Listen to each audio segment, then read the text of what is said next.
1 करोड़ का सवाल देखा, 5 करोड़ का सवाल देखा, सवाल 7 करोड़ का भी देखा, लेकिन इस बार सवाल है 140 करोड़ का।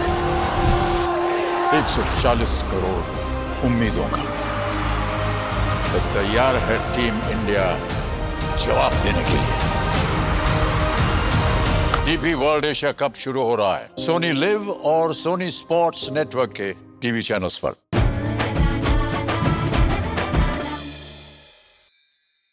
नमस्कार, मी मधुरा।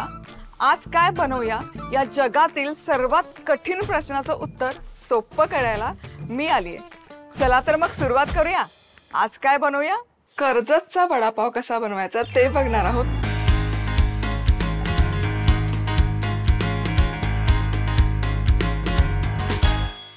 तर कर्जतचा वडापावची स्पेशल ही आहे की यामध्ये ना तडका घातला नाही जात। याचं जे स्टफिंग आहे यामध्ये तडक्याचा वापर नाही करत। तर हा वडापाव स्टेप बाय स्टेप प्रोसेसने कसा बनवायचा ते बघूया। सगळ्यात आधी इथे मी बटाटे घेतलेले आहेत। बटाटे पाणी घालून स्वच्छ धुवून घ्यायचे, यावरची माती पूर्ण काढून घ्यायची। बटाटे स्वच्छ धुवून झाले की हे ना 2 पोर्शन मध्ये कट करायचं, म्हणजे हे एकसारखे शिजले जातात।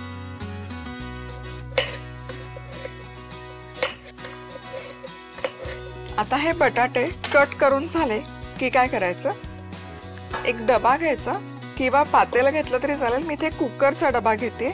यामध्ये पाण्याचा वापर अजिबात न करता फक्त बटाटे यामध्ये ठेवू।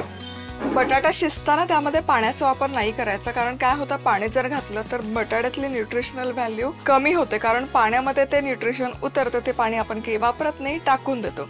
आणि ॲट द सेम टाइम बटाट्यामध्ये जे ओलावा असतो, मॉइश्चर असतं, त्यामध्ये बटाटा छान शिजून तयार होतो।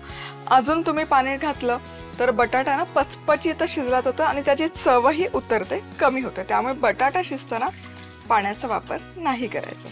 कुकरमध्ये बेसला पाणी घातलेलं आहे 1 इंच। आता यावर ठेवायचं हा डबा। डब्यामध्ये पाणी नाही, झाकण लावायचं। हाय हीटवर कुकर 5 मिनिटे ठेवायचा।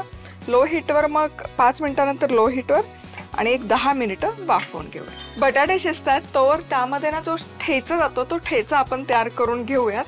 तर सगळ्यात आधी खलबत्त्यामध्ये करते, चव छान लागते म्हणून। लसूण घेतलेला आहे 5 ते 6 पाकळ्या, आल्याचे तुकडे, अर्धा इंच आलं पुरेसं आहे, आणि 4 ते 5 हिरव्या मिरच्या।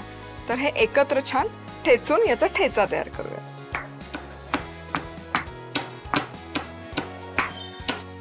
हा ठेचा तयार आहे आणि तुम्ही बघू शकाल खूप असा फाईन करायची गरज नाही, थोडासा उबडधुबडच हवा। बटाटा इथे उकडून घेतलेला आहे किंवा शिजवून घेतलेला आहे। याचा साल काढूयात।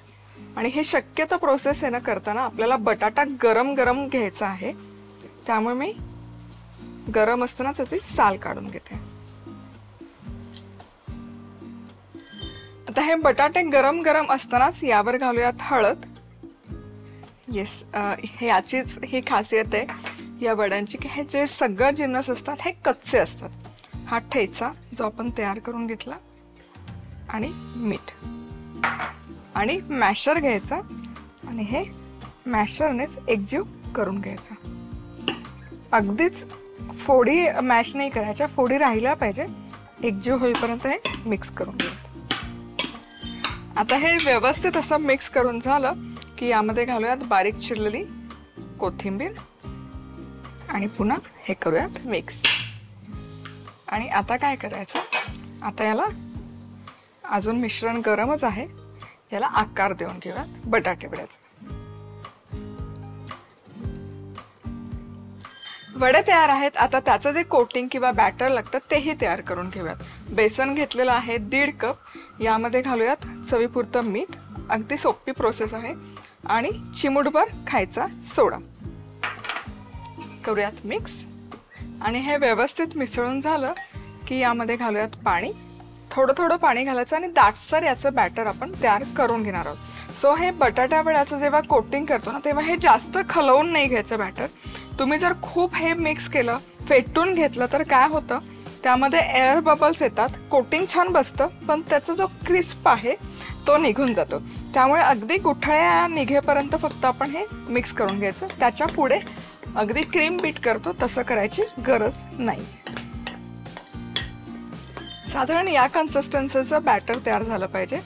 खूप सैल नाही आणि खूप दाटसरही नाही. चला आता वडे तळूयात. इथे कढईमध्ये तेल तयार केलेलं आहे, गरम करून घेतलेलं आहे मध्यम आचेवर. बॅटरही तयार आहे आणि वडेही इथे थापून घेतलेले आहेत. छान असं बेसनमध्ये कोट करायचे वडे.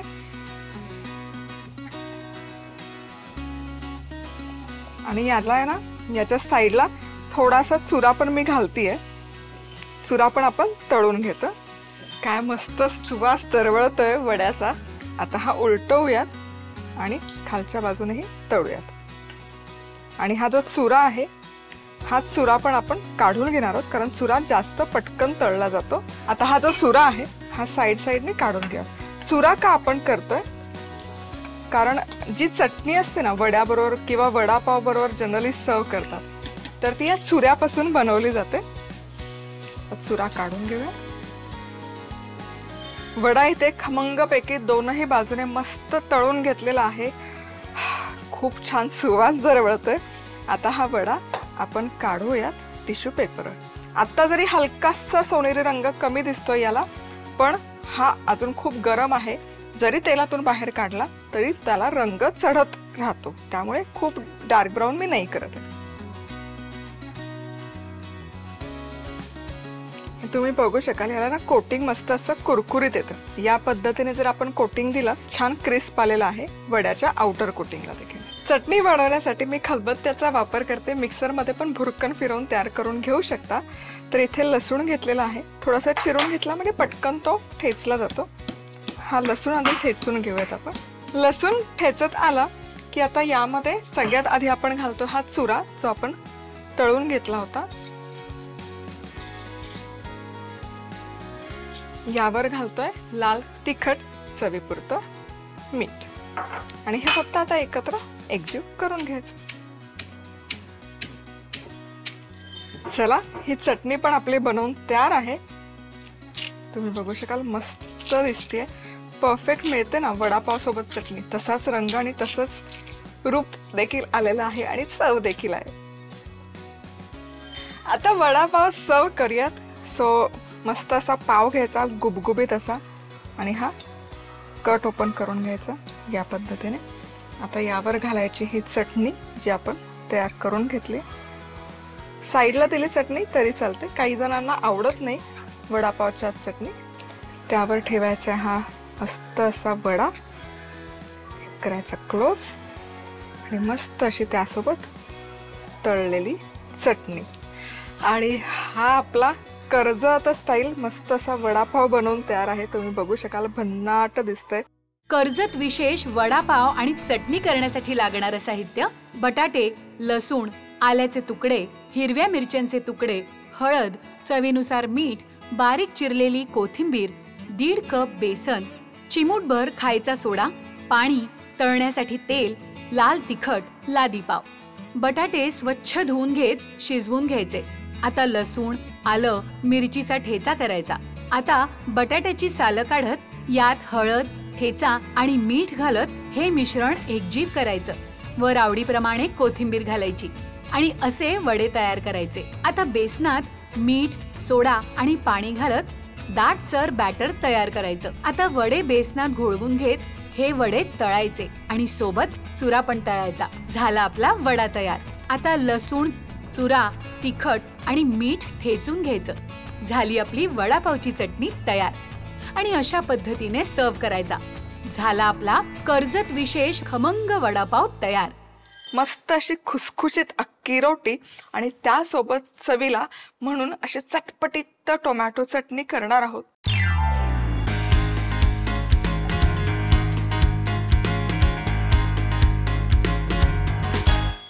तर सगळ्यात आधी अख्खी रोटीसाठी एक छोटासा मसाला आपण इथे तयार करून घेऊयात. तर मिक्सरचं भांड तयार आहे. यामध्ये घालायचे आल्याचे तुकडे, 1 इंच आलं घेतलंय, 5 ते 6 हिरव्या मिरच्या, आणि हे आधी मिक्सरला फिरवून घेऊयात. हे मस्त ढुरकन फिरलं की आता यामध्ये घालते 1/2 कप ओल्या नारळाचं चव आणि खूप सारी कोथिंबीर. खूप बारीक करायची गरज नाही, ओबडधोबडच तयार करूयात. 1.5 कप इथे तांदळाचं पीठ घेतलेलं आहे. हे जे वाटण तयार करून घेतलं हे सगळं घालूयात. अगदी सोपी रेसिपी आहे, पण इतके खुसखुशीत ते लागते ना, विचारूच नका. आता यामध्ये घालूयात जिरं, बारीक चिरलेला कांदा आणि चवीपुरतं मीठ. आता हे सगळं एकजीव करून घेऊयात. पाणी घालून याचं आहे ना सैलसर पीठ आपल्याला मळून घ्यायचं. खूप घट्ट नाही ठेवायचं, सैलसरच करायचं, कारण अख्खी रोटी आहे ना बऱ्यापैकी पातळ असते. आता हे मिश्रण बघू शकाल छान मुरलंय आणि एकदम मऊसूत मळून घेतलंय. जसं म्हणजे असं पटकन असं हे थापलं जातंय, तुम्ही बघू शकाल. आता यावर ठेवायचं झाकण आणि एक 10 मिनिटं मुरण्यासाठी हे बाजूला ठेवूया. आता बनवूया टोमॅटो चटणी. यासाठी मिक्सरच्या भांड्यामध्ये घालायचं आहे 1 कांदा, मोठ्या फोडी करून घेतल्यात, 5 ते 6 लसूण पाकळ्या, 4 टोमॅटो घेतलेले आहेत मोठे चंक्स करून, आणि थोडंसं जिरं अर्धा चमचा. आता हे सगळं एकत्र एकजीव करून एकदम फाईन अशी पेस्ट तयार करून घ्यायची. चटणी बनवण्यासाठी तेल गरम केलंय. यामध्ये जाईल मोहरी. मोहरी छान फुटली पाहिजे. मोहरी मस्तपैकी तडतडायला सुरुवात झाली की यामध्ये घालूयात जिरं, हिंग, कढीपत्ता मस्त, आणि थोडीशी चणा डाळ, सुक्या लाल मिरच्या, आणि हे 1 मिनिट फक्त फ्राय करूया. मस्त डाळीचा बघा हलकासा रंग बदलायला सुरुवात झालेली आहे. आता गॅस मंद आचेवर करून घ्यायचा आणि हे कांदा टोमॅटोचं जे मिश्रण आहे हे यामध्ये घालूया. हे मिश्रण असं तडतड उडतं म्हणून गॅस मंद आचेवर करायचा. आणि आता काही नाही, एक 10 ते 15 मिनिटं छान हे मिश्रण शिजेपर्यंत, त्यातला कच्चा वास जाईपर्यंत मस्तपैकी शिजवून घेऊया. आहा हा, काय मस्त सुवास दरवळतोय या चटणीचा, तुम्ही बघू शकाल. मस्त यातलं पूर्ण पाणी निघून गेलेलं आहे. आता या स्टेजला यामध्ये घालूयात लाल तिखट, बॅडगी मिरची पावडर, गूळ, आंबटपणा त्यातला बॅलन्स करण्यासाठी चवीपुरतं मीठ. हे करूयात मिक्स. चला आणखी एक 5 मिनिटं मस्तपैकी ही चटणी शिजवून घेतली. वा बघा काय सुंदर दिसते, रंग सुंदर आलेला आहे आणि चवीला एकदम आंबट, गोड, तिखट अशी चटपटीत बनते. आता खूप सारी बारीक चिरलेली कोथिंबीर आणि मस्त अशी आपली फटाफट ही टोमॅटोची चटणी बनवून आहे तयार. टोमॅटोची चटणी करण्यासाठी लागणारं साहित्य: 1 चिरलेला कांदा, लसूण पाकळ्या, 4 चिरलेले टोमॅटो, अर्धा चमचा जिरं, 2 मोठे चमचे तेल, 1 चमचा मोहरी, 1 चमचा जिरं, चिमूटभर हिंग, कढीपत्ता, 1 चमचा चणा डाळ, 2 ते 3 सुक्या लाल मिरच्या, 1 चमचा लाल तिखट, चवीनुसार गूळ, चवीनुसार मीठ, बारीक चिरलेली कोथिंबीर.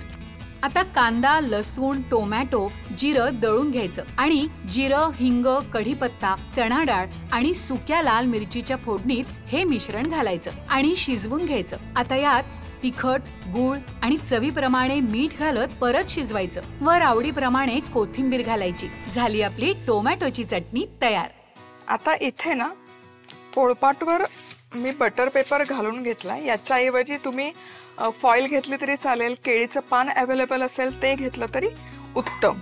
आता यावर थोडंसं पाण्याचा शिंतोडा देऊन घेऊयात. यावर हे अख्खी रोटीचं मिश्रण ठेवूयात आणि हे अगदी सहज पद्धतीने करायचं असेल तर एक पॉलिथिन घ्यायचं वर, आणि काही नाही, हे फक्त असं स्प्रेड करायचं थापण्याऐवजी. हे बघा किती छान स्प्रेड होतं, काही श्रम नाही लागत त्याला. तुम्ही बघू शकाल काहीच मेहनत न करता हे छान अशी स्प्रेड झाली आहे अख्खी रोटी आणि एकसारखी होते. या पद्धतीने केली ना तरी एकसारखी होते. आता ही भाजून घेऊया. तवा इथे गरम केलेला आहे. आता यामध्ये घालूयात तेल, आणि खूप तवा मी गरम कडकडीत असा गरम नाही केलेला, हलकाच गरम केला. हे जे आपण तयार करून घेतलेले आहे अख्खी रोटी बटर पेपर ठेवूयात. थोडा वेळ जाऊ दे, थोडीशी ही सेट होऊ दे तव्यावर, मग पेपर पटकन निघून येईल. पेपर अजिबात चिकटत नाहीये. क्या बात आहे. आणि आता ही अख्खी रोटी छानपैकी आपण भाजून घेऊयात खरपूस होईपर्यंत. आता अख्खी रोटी घालून झाली की यावर झाकण ठेवायचं आणि मस्तपैकी एक 4 ते 5 मिनिटं खरपूस अशी भाजून घ्यायची. चला तर मग ही अख्खी रोटी मस्तपैकी एक 5 मिनिटं तरी भाजून घेतलीये. आता उलटवून बघूया. आहा, क्या बात आहे. काय सुंदर रंग आलेला आहे, जबरदस्त. आता ही वरची बाजू आहे जी आता आपण उलटली ती बाजू ही छानपैकी भाजून घ्यायची. चला तर मग दोनही बाजूने मस्तपैकी खमंग ही अख्खी रोटी भाजून झालेली आहे. काय घमघमाट सुटला आणि चटपटीत टोमॅटोची चटणी पण तयार आहे. आता ही काढूयात आणि ही ठेवूयात. लगेच खाणार असाल तर अर्थातच तव्यातून ताटात आणि चटणी पण आहे तयार. थोडा वेळाने खाणार असाल तर मस्तपैकी अशी जाळीवर. चटणी तयार आहे, अख्खी रोटी तयार आहे. मस्त तुम्ही हे डब्यासाठी पण नेऊ शकता. पीठ आदल्या दिवशी रात्री मळून दुसऱ्या दिवशी थापू शकता. असे बरेच व्हेरिएशन्स यामध्ये तयार करू शकता. चटणी आणि पीठ तयार करून ठेवू शकता.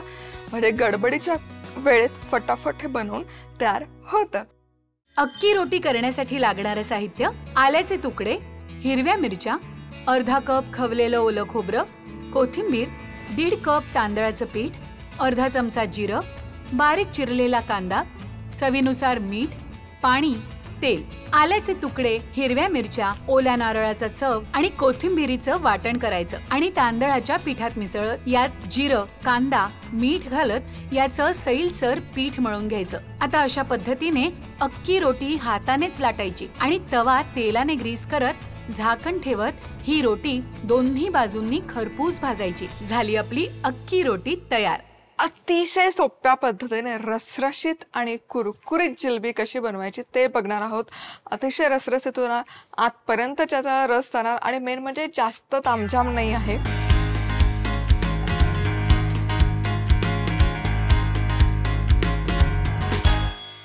गॅस सुरू केलेला आहे. 2 कप इथे साखर आहे. यामध्ये मी 1 कपला थोडंसं कमी पाणी घालते. सगळ्यात आधी आपण पाक बनवून घेऊयात. इन्स्टंट जिलबी आहे त्यामुळे पाक तयार ठेवूयात. बॅटर करून जिलबी घालायची इतकंच काम राहतं. ते याचं आहे ना, साधारण 1 तारीला थोडासा जवळपास पाक करायचा. अगदी 1 तारी करायची गरज नाहीये. गुलाबजामचा पाक जसा असतो हलकासा असेल तसा हवा. म्हणजे मग जिलबीमध्ये त्याचा रस छान घुसतो. पण खूप पण सेल नको की जिलबी मऊ पडेल. म्हणजे अगदी कच्चा पाकही नको. हलकासा स्टिकी नसेल इतका आपल्याला तो पाक शिजवून घ्यायचा. साखर छान विरघळली की मीडियम टू हाय हीटवर हे आणखी आहे ना 5 मिनिटं छान मी पाक शिजवून घेणार आहे. 5 मिनिटं मी हा पाक छान शिजवून घेतलेला आहे. आता काय करूयात, आता हे एकदा मिक्स करूयात आणि 1 थेंबभर पाक टाकून घेऊया. तुम्ही बघू शकाल छान असा याची गोळी होतीये पाक टाकल्यावर, पण तार आलेली नाही. तुम्ही बघू शकाल तार नाही होते पण स्टिकी झालेला आहे. तर या कन्सिस्टन्सीचा आपल्याला पाक बनवायचा आहे. तार होता होता तुटतीये पण पूर्ण एक तार नाही होते असं आपल्याला हा पाक बनवून घ्यायचा. तर गॅस बंद केलेला आहे. यामध्ये घालूयात खायचा रंग. खायचा रंग घालणं ऑप्शनल आहे. पिवळा रंग मी घालतीये. नाही घातलात काहीच हरकत नाही. हे मिक्स करूया आणि आता आपण पीठ तयार करून घेऊयात. तर त्यासाठी घ्यायचं सगळ्यात आधी 1 कप मैदा. यामध्ये घालूयात मीठ 1/2 चमचा. मिक्स करूयात आणि यामध्ये घालूयात आता पाणी. तर 1 कपला थोडंसं कमी पाणी मी इथे घेतलेलं आहे.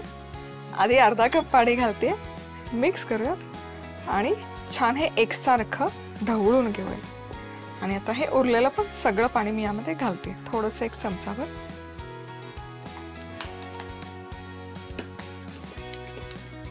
साधारण 1 कपला 2 चमचे कमी पाण्याचा वापर इथे लागतो.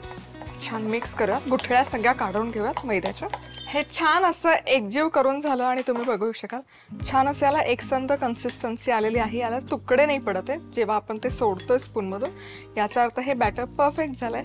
इन्स्टंट जिलबी करतोय म्हणून मग इथे आपण घालतोय फ्रूट सॉल्ट 1 चमचाभर.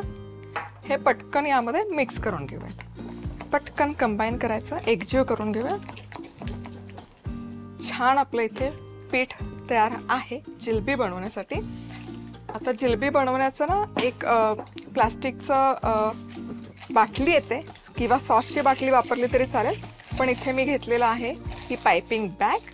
सो आता हे बॅटर घेऊयात. सो इथे तेल गरम केलेलं आहे. मीडियम हीटवर तेल गरम केल्यावर लो टू मीडियम हीटवर फ्लेम ठेवलेली आहे. हाय हीटवर कधीच जिलबी तळायची नाही. आणि पाकही गरम करायसाठी ठेवला आहे, कारण गरम गरम तेलातली जिलबी गरम गरम पाकामध्ये घालायची, म्हणजे त्याचा रस छान आतपर्यंत मुरला जातो.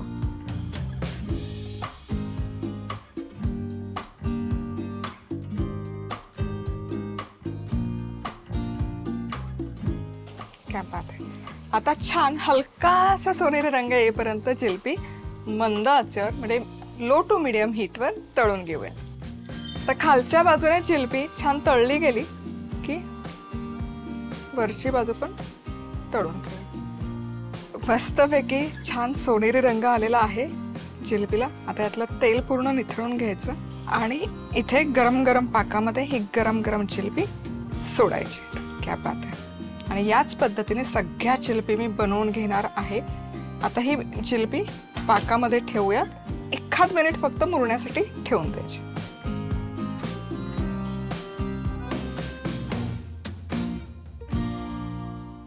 जिलबी करण्यासाठी लागणारं साहित्य: 2 कप साखर, खायचा पिवळा रंग, 1 कप मैदा, पाव चमचा मीठ, पाणी, 1 चमचा फ्रूट सॉल्ट, तळण्यासाठी तेल. साखरेत पाणी मिसळून शिजवून घेत याचा हलकासा सैलसर पाक तयार करायचा. यात थोडा खायचा रंग घालायचा. आता मैदा, मीठ आणि पाणी एकत्र करत ढवळून घेत यात फ्रूट सॉल्ट घालायचं आणि अशा पद्धतीने साच्यात किंवा पायपिंग बॅग मध्ये हे पीठ भरायचं आणि गरम तेलात जिलबी घालायची आणि सोनेरी रंगावर परतायची आणि लगेच गरम पाकात घालायची. झाली आपली झटपट कुरकुरीत जिलबी तयार.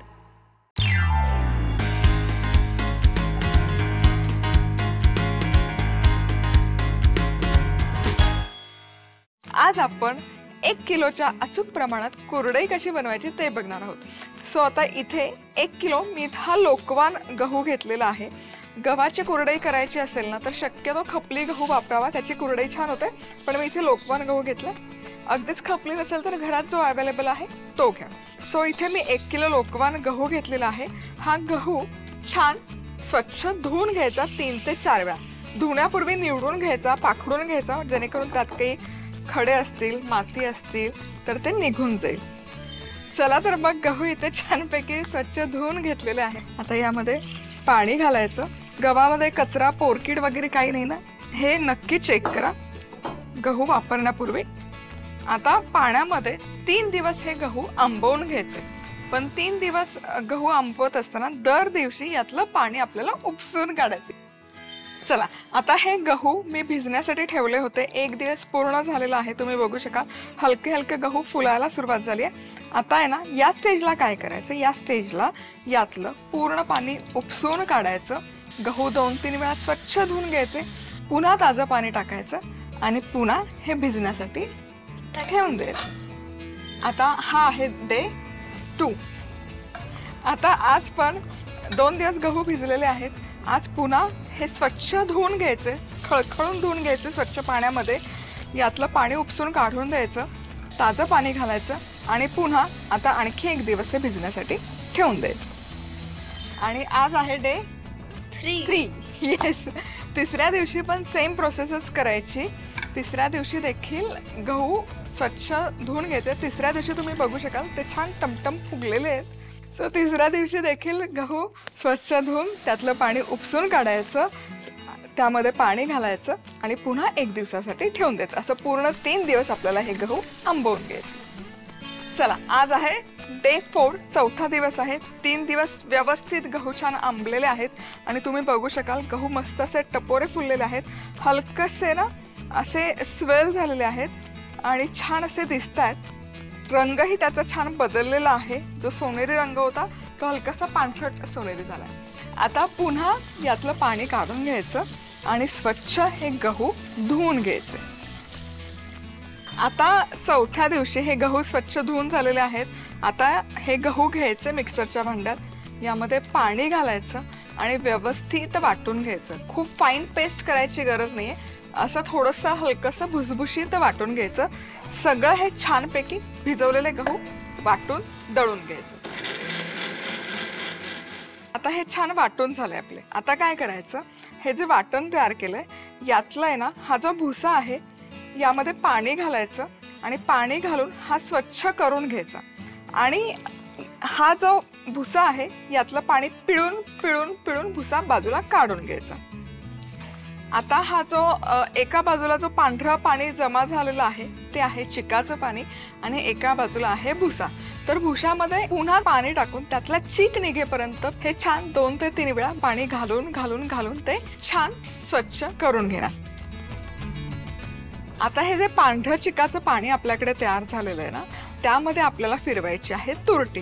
तुरटीमुळे काय होतं ना, चीक खाली सेटल व्हायला मदत होते, त्याचं पाणी वर तरंगतं आणि ॲट द सेम टाइम कुरडई पांढरी शुभ्र व्हायला मदत होते. त्यामुळे तुरटी जरूर फिरवा. आता तुरटी फिरवल्यानंतर त्यामध्ये पुरेसं पाणी ठेवल्यानंतर हे झाकण ठेवून हा जो चीक आहे हा 1 दिवस मी आता ठेवून घेणार आहे. चला, तर इथे हा जो चीक आपण रात्री सेट करण्यासाठी ठेवला होता, 1 रात्र झालेली आहे. आणि इथे तुम्ही बघू शकाल पाणीवर फेसचं पाणी तरंगतंय, म्हणजे आंबलेलं पाणी तरंगतंय आणि चीक खाली छान सेटल झालेलं आहे. आता काय करायचं, आता एक पातेलं घ्यायचं आणि या पातेल्यामध्ये हे वरचं पाणी सगळं काढायचं. चीक डिस्टर्ब नाही झालं पाहिजे.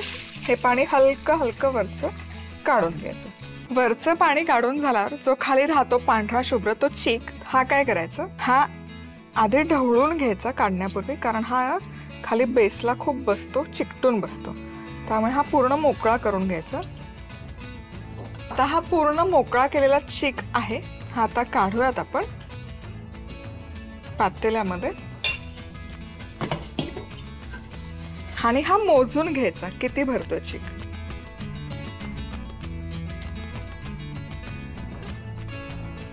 आता या पातेल्यात आहे ना, इथे ही एश दिसते तितका तो चीक होता. आता याच्यातच मी पाणी घालून घेणार आहे. भांडं विसळून वगैरे घ्यायची गरज नाहीये. हेच पाणी आता आपण गरम करून घेणार आहोत. पातेल्यात मेजर केलेलं पाणी हे असंच छान जाड बुडाच्या पातेल्यामध्ये घालायचं. यामध्ये मीठ घालते चवीपुरतं, साधारण 1 मोठा चमचा. आणि याला एक छान उकळी काढायची या पाण्यात. आता पाण्याला छान उकळी आलेली आहे, तुम्ही बघू शकाल. आता गॅस एकदम बारीक मंद आचेवर करून घ्यायचा. उकळी हलकीशी निवू द्यायची. आता काय करायचं, आता यामध्ये ना हा चीक एका हाताने थोडा थोडा टाकत जायचा आणि दुसऱ्या हाताने मिक्स करत राहायचं. हा चीक मस्त झालेला आहे, त्यावर छान ग्लेज पण आलेला आहे. आता काय करायचं, हे एका बाजूला घ्यायचं. हा खाली चिकटू नये म्हणून काय करायचं ना, अगदी 1 चमचा बेसला गरम पाणी टाकायचं. That's it. खूप नाही टाकायचं, 1च चमचा. यामुळे काय होतं, खाली एक पाण्याचा थिन लेअर साठतो आणि हा चीक करपत नाही. यावर झाकण ठेवूयात आणि मंद आचेवर सगळ्यात लोएस्ट टेम्परेचरवर अगदी 5 मिनिटं ठेवायचं. खाली पाण्याचा थर साचलेला आहे त्यामुळे चीक पातेल्याला करपणार नाही. अगदीच तरी तुम्हाला जर कॉन्फिडन्स नसेल तर मग खाली एक जाड बुडाचा तवा ठेवा आणि त्यावर 5 मिनिटं हे छान वाफवून घ्या. चला, एक वाफ काढली, आता चेक करूया. वाह, तुम्ही बघू शकाल मस्त असा ग्लेज चढलेला आहे. आता पुढे काय करायचं, इथे हा साचा घेतलेला आहे, यामध्ये ही शेवची प्लेट लावली आहे. आता थंड पाण्यात बोट बुडवायचं किंवा हात बुडवायचा आणि हा चीक काढून घ्यायचा.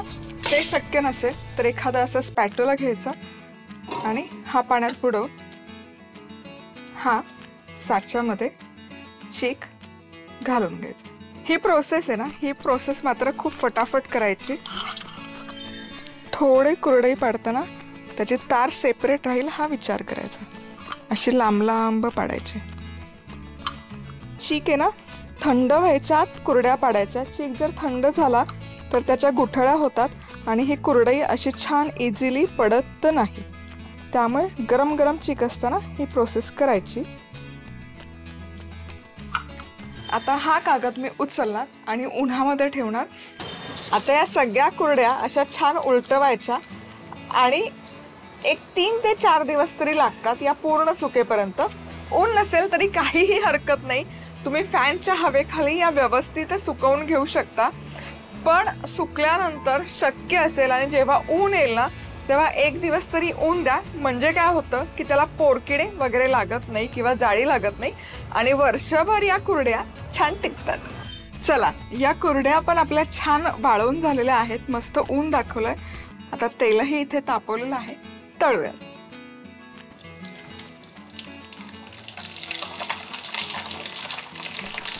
मस्त फुलतात या कुरड्या. क्या बात आहे. गव्हाची कुरडई करण्यासाठी लागणारं साहित्य: 1 किलो गहू, तुरटी, पाणी आणि चवीनुसार मीठ. गहू 3 दिवस भिजवायचा. दररोज धुवून घेत त्यातलं पाणी बदलायचं. चौथ्या दिवशी हा गहू स्वच्छ धुवून वाटून घ्यायचा. आता भुसा धुवून घेत चिकाचं पाणी गाळून घ्यायचं. त्यात तुरटी फिरवून हे मिश्रण रात्रभर झाकून ठेवायचं. वरचं पाणी काढून खाली बसलेला चीक वेगळा करायचा. आता चिकाच्या समप्रमाणात पाणी उकळून घ्यायचं. पाण्यात चवीप्रमाणे मीठ घालून चीक थोडा थोडा घालून ढवळून घेत शिजवायचा. शिजलेला चीक साच्यात भरून त्याच्या कुरडया पाडायच्या आणि उन्हात 3 ते 4 दिवस वाळवायच्या. झाल्या आपल्या वर्षभर टिकणाऱ्या कुरडया तयार.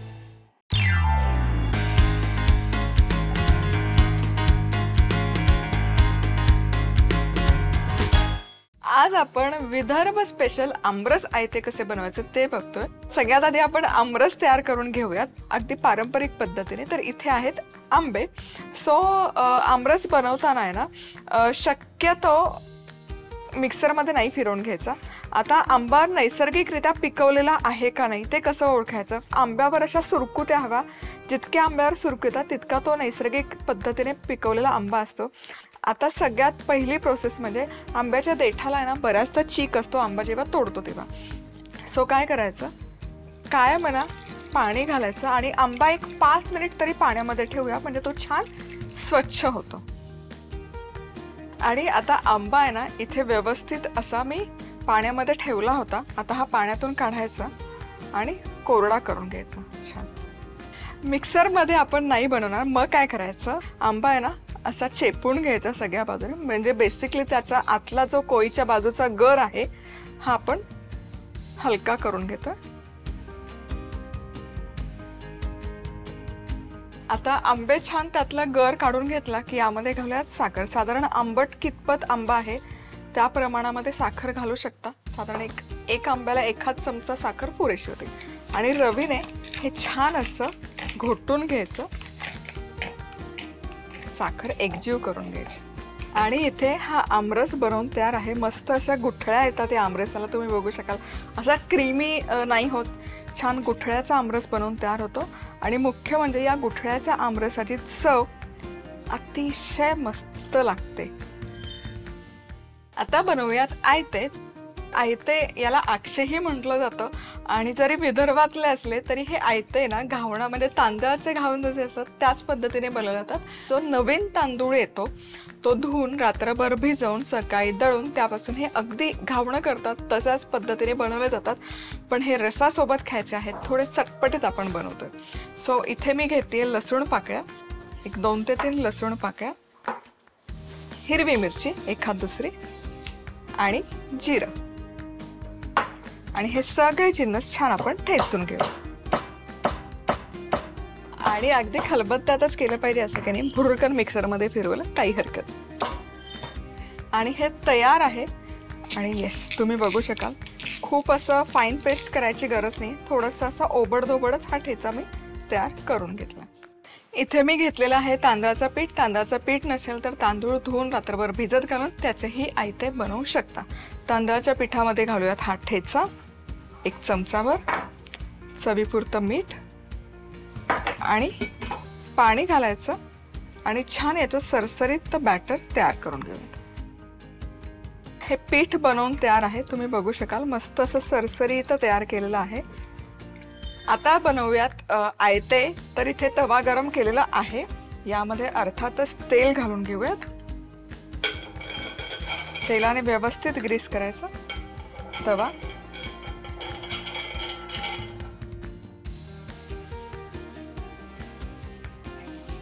आणि आता घावणं घालण्यापूर्वी ना कायम पीठ हे असं एकजीव करून घ्यायचं. याने काय होतं ना, खाली सेटल झालेलं पीठ पण एकजीव होतं आणि घावणाला कन्सिस्टन्सी छान येते. म्हणजे पाणी एकीकडे आणि पीठ एकीकडे नाही होत.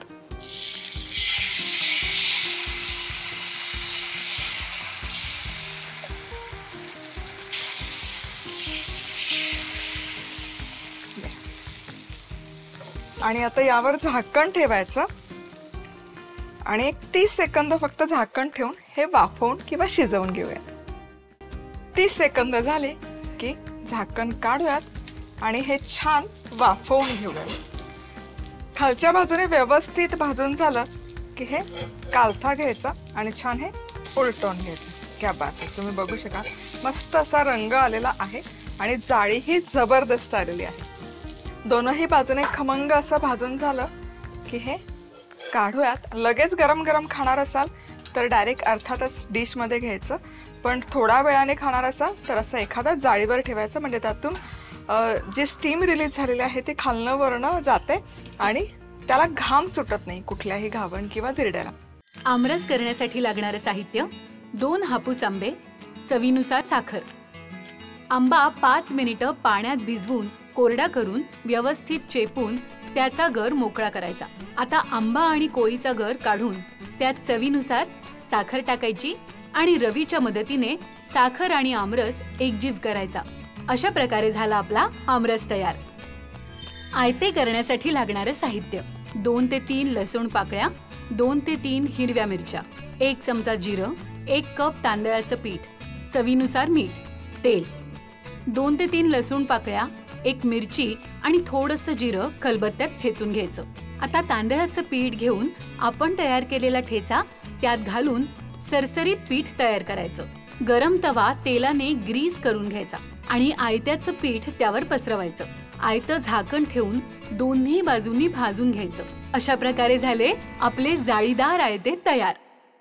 असं कोणीतरी म्हटलं आहे की चहाला वेळ नसते पण वेळेला चहा हवाच, त्यासाठी हा मसाला देखील हवाच. आज आपण चहाचा मसाला कसा बनवायचा ते बघणार आहोत.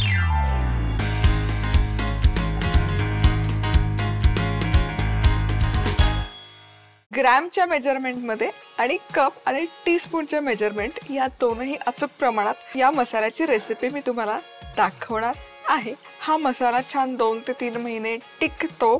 तर इथे मी 50 ग्रॅम वेलची घेतलेली आहे. 50 ग्रॅम वेलची, इथे कपचं मेजरमेंट आहे बरोबर अर्धा कप होते.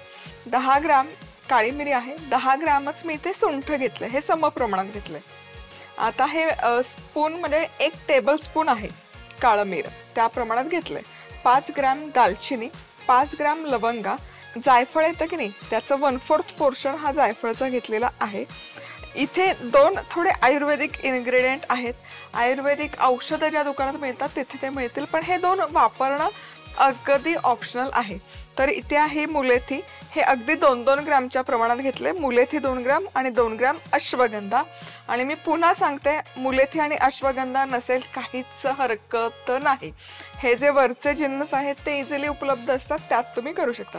फक्त या दोन्हीची चव छान उतरते चहात, अश्वगंधा मुलेथी. आणि थोडा एक काढा म्हणून पण हा मसाला तुम्ही वापरू शकता, त्या दृष्टीने मी ते त्यामध्ये ॲड केलेलं आहे.